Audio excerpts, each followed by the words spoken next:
Hey, what's up, guys? It's Reed for TransformPoker.com. We're going to be checking out a 6max $100 buy-in hand where we think about folding a full house. So before you guys get all crazy on me, let's jump into the action and I'll explain to you my thought process on this hand. So the under the gun player raises to 3 big blinds, which is pretty standard size from him. You can see just right here that he has 117 big blinds and we have about 183. So we have the deeper stack size, but it doesn't matter because we're really just concerned with the deepest effective stack size, which is 117 big blinds here. So we end up calling on the button. I think that's great. We're expecting to see a range of good kings, good aces, some suited Broadway stuff like Queen Jack suited, Jack 10 suited, and then small to medium pocket pairs as well as those monster hands like pocket kings, pocket aces. So calling on the button I think is going to be a good play. If you wanted to re-raise a hand like this, you'd probably want to be a little bit more shallow, something like 40 big blinds deep or even fewer big blinds. So we go ahead and call. I'm trying to spike an 8, trying to get a good flop, maybe a straight draw in there or something like that. So unfortunately it comes King King 4 with 2 clubs. And this isn't that great of a board for us or really our range. So when the under the gun player bets $5, it's not something that is very surprising to us. What's happening here is the under the gun player has a lot more kings in his range, a lot stronger kings, and namely, and most notably, I guess, ace king, because it's very unlikely that we just call preflop with ace king because it does so well preflop. So it's not like you can slow play ace king every time hoping for that king king 4 flop, because it's just not going to happen often enough relative to how awesome ace king is preflop to put some pressure on people and to get it all in against potentially dominated range or a lot of hands that you're racing against. So we don't have ace king very often. He does. That's the bottom line. When we call this flop bet of $5, we're really expecting him to have thought about that. Like, he's continuation betting a wide range here because he knows that the bulk of our range is going to be medium strength hands like pocket eights here.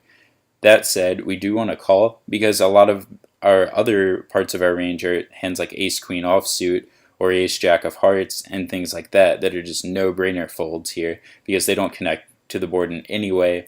And like we said, our opponent's range is potentially extremely strong with little chance for our range to improve. So a lot of the times if he has a king, then we're in deep crap.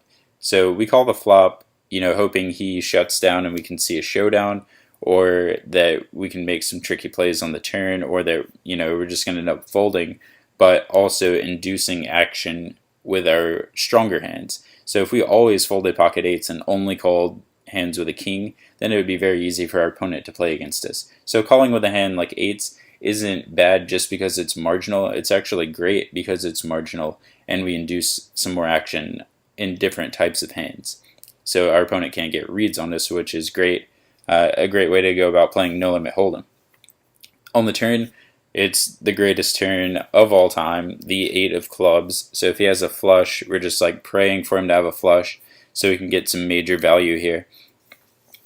He checks to us, which is, I would say, most of the time you're going to see a check call here because an 8 of clubs is a pretty good turn card for our opponent because his range actually picks up a lot of equity relative to our range, a lot of parts of our range. So potentially enough where he could bet again and get our hands, say instead of 8s here, we had red 7s. Seems like a no-brainer fold, and he could just be semi-bluffing us. So it's a good turn for him to keep betting on.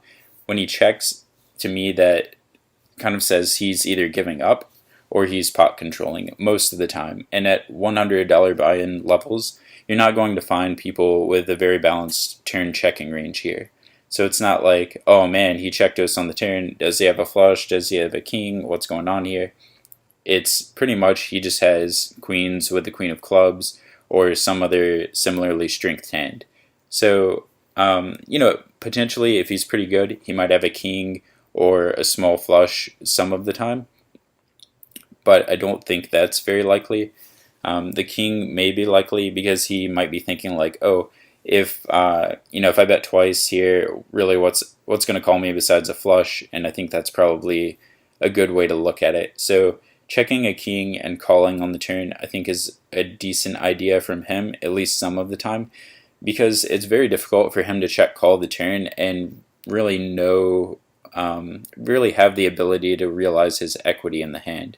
So by that I mean if he check calls with a hand like Queen of Clubs, Queen of Diamonds, and then the river is anything else and we bet again, how does he know that we don't just have trip kings or a flush too often so that he can't call the river bet? It's a difficult spot for him given the turn play. So he checks and calls. I would expect him to have maybe something like King Jack some of the time, doubtful on the flush, and I'm putting the bulk of his range on some sort of hand like Queen of Clubs, Queen of Diamonds. So when we bet half pot, actually I think this is the big mistake in the hand, because we should be betting a bit larger to make him closer to indifferent about check calling the turn. If we don't know it, or if we do know that we're not going to be check raised on the turn ever, then we can definitely factor that into our bet size. And basically what it means is we can bet larger because we have less fear of being check raised, and we can put more pressure on his weaker range. So what happens here with pocket eights is we end up betting smaller, and I think what was going through the poster's head is that he's betting smaller to try to induce those hands like pocket queens to come along, which is a good idea because we do have a full house. It's very unlikely that he will improve, and we can also maybe get some hands like Ace of Clubs, Jack of Diamonds to check call. But like I said, I think those hands are just betting already.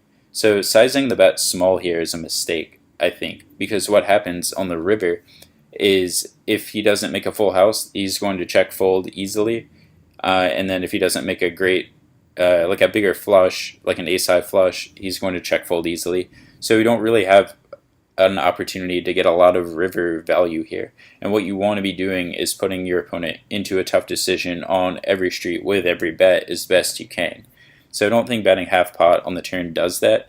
And then it's kind of illustrated nicely, I would say, by what actually happens on the river. It's an offsuit ace, and he checks to us again. We bet about 2/3 pot, which I think is fine. And then he goes all in. When he goes all in here, I think it's the easiest fold in the world at 100 no limit. And you guys might be like, whoa, we have a full house.